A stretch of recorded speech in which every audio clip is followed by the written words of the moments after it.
And once again, I'd like to welcome you guys back to my YouTube channel. And I'm your host, John Chaff.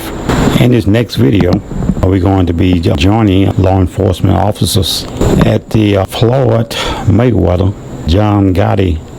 I do believe it was the third fight in 2023. A reality star by the name of Jocelyn Hernandez got into an altercation with another reality star by the name of Big Lex. And for some reason or another, these two stars got into a big scuffle, and it led to the arrest of Miss Jocelyn Hernandez. So let's go ahead and get into this video, and afterwards I will come back and give you my commentary. And I'd like to welcome you guys back to my channel, and I'm the host, John Chaff. This is the arrest of Jocelyn Hernandez on the Floyd Mayweather fight. Jocelyn Hernandez is a reality star, and for some reason or another, she got into it with a person called Big Lex. I don't care. Don't you touch me. I don't want no white man. No one's trying to touch you. Shut up. Shut up! What? Hey, get back! Hey, she seemed to have a problem with white officers touching her, and she took an object and just threw it at one of them, and now she's going to be arrested. You are Lord. Nobody wants to hurt you. Nobody wants to hurt you. Now, I'm not too familiar with this reality star. Again, her name is Jocelyn Hernandez. I guess I'm pronouncing that right. And she's really, boy, giving these officers a really hard time. Hey!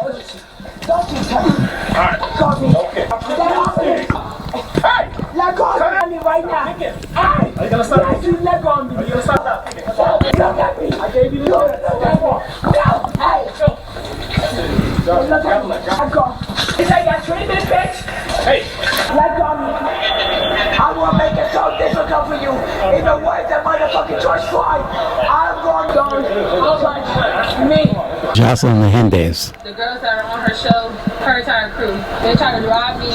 They try to take my chain off, try to take my watch off. I was on her show a couple years ago, and ever since I got on her show, she just hated me. So that's when she see me at, for the first time in a couple years, she just decided to.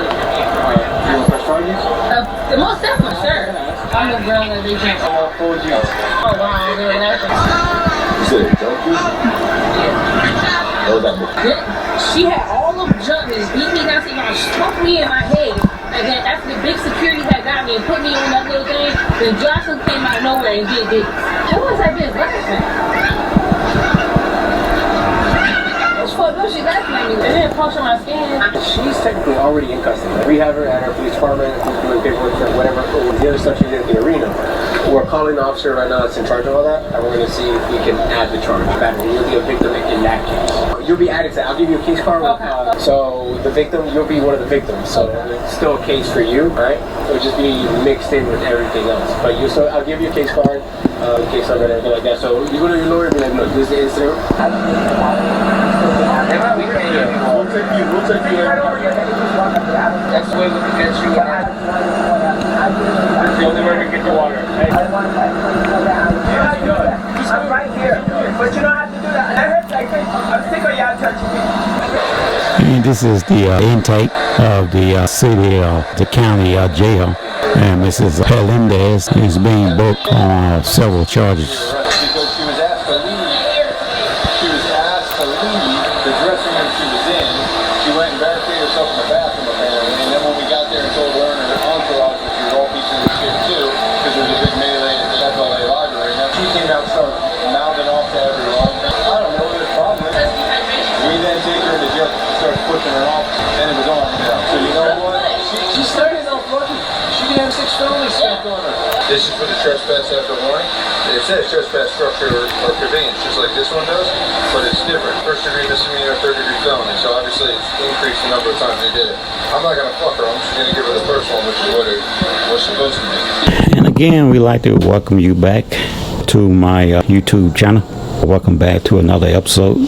And as you just witnessed, an altercation between reality star Jocelyn Hernandez. She got into an altercation with another reality star by the name of Big Lex. These two individuals was at the 2023 Floyd Mayweather fight. It was Floyd Mayweather against John Gotti. I do believe it was the third fight. And for some reason or another, these two individuals, these two females, got into a big scuffle.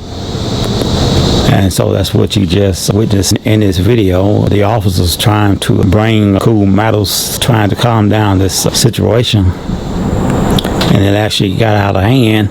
Miss Hernandez decided that she wants to now take her anger out on these officers as they try to calm the situation.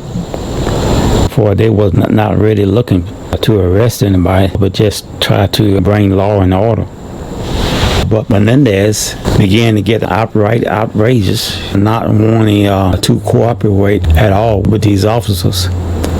And especially she seemed to have, never seems to fail, but she seemed to have a problem with the white officers putting their hands on her.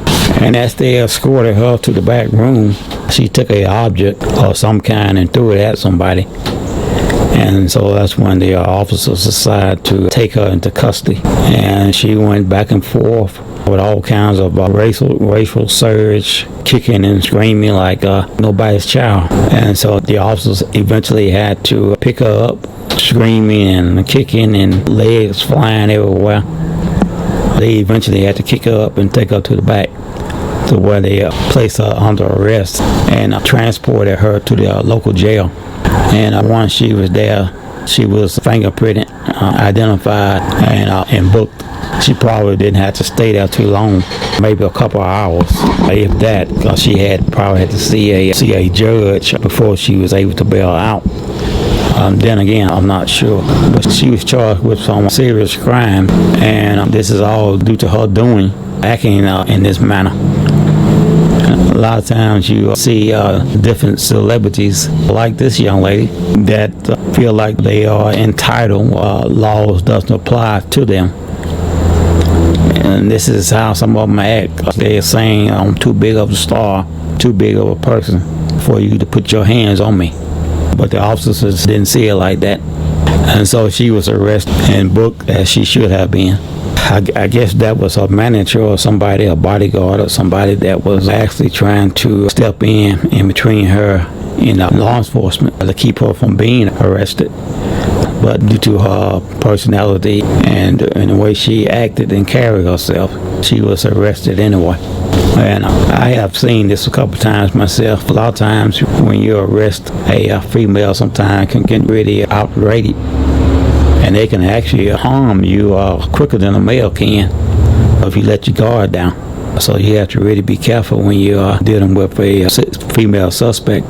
If you are an officer and you let your guard down simply because she is a female, you can really get yourself into some trouble. When I was a law enforcement officer, I remember transporting a young lady from a club.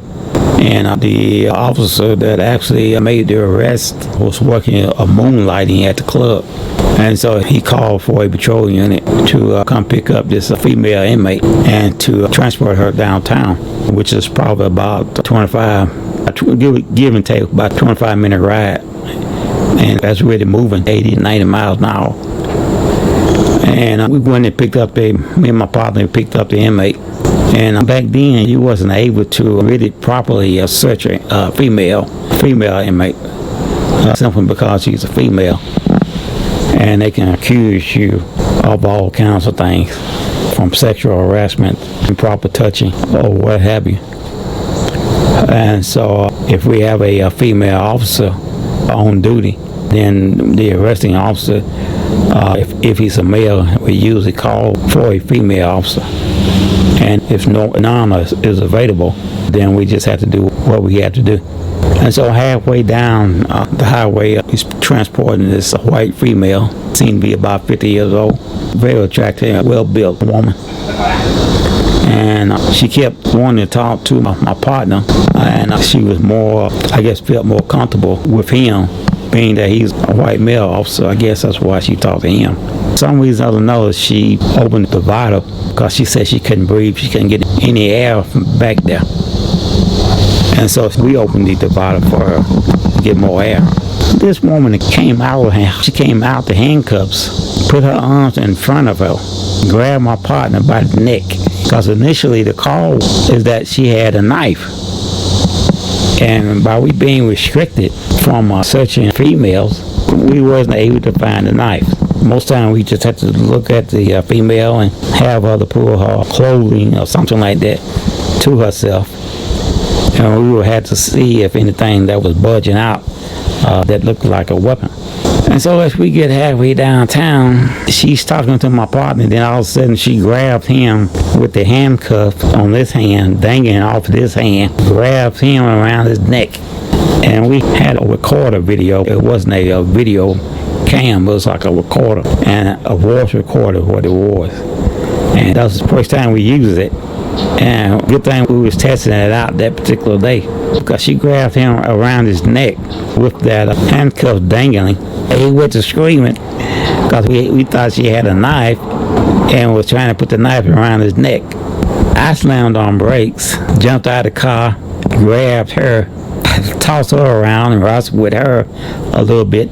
Then I was finally able to get the handcuffs back on her, and we had to call it in to the dispatcher that we had a problem with the female inmate, that she had got out of her handcuffs, and we finally was able to subdue her and get her transported to the jail. And I guess it was about 11 11, 12 o'clock that particular evening. By the time I got off duty, I had to go back downtown. After I dropped her off at the jail, we went back downtown. No, we went back on patrol. And we got off, I guess, by 7 or 8 o'clock that morning. 7 or 8 o'clock that morning, that woman was walking out the jail. She had been released and was walking out the jail the same time I was ending my tour of duty. And so that goes to show you, sometimes even though you're arrested and you go to jail, the jail system is different from the patrol. We don't have no rights at all when it comes to how the jail is run. It's a whole different system from the patrol division. And so we don't have no rights at all. The only thing we can do is bring you to jail and set a bail. And in her case, we set a bail at about $500. In most cases, you pay 10% of the bail. You get your bail bonds, and 10% of $500 wouldn't be but $50. And so that morning when I got off duty, this particular female was walking out and going home. And me and I looked at her, and she didn't say anything, but I don't even know if she even remember that it was me that transported her down there. Because she was so drunk. And the original charge is she wanted to use the restroom, and she actually pulled down her pants and tried to take a leak in the front yard of the club. However, and so the officer there arrested her. And also dealing with the female inmates, female suspects, whether they are celebrities or not, can be a challenge. That's going to bring an end to this video. Again, we thank you for watching and tuning in, and we ask you to continually to support the channel simply by liking, sharing, and subscribing. And don't forget to hit that notification button. That way when we are doing a upload, and you won't miss out on some of this awesome content. Again, we thank you for watching, and we'll see you in the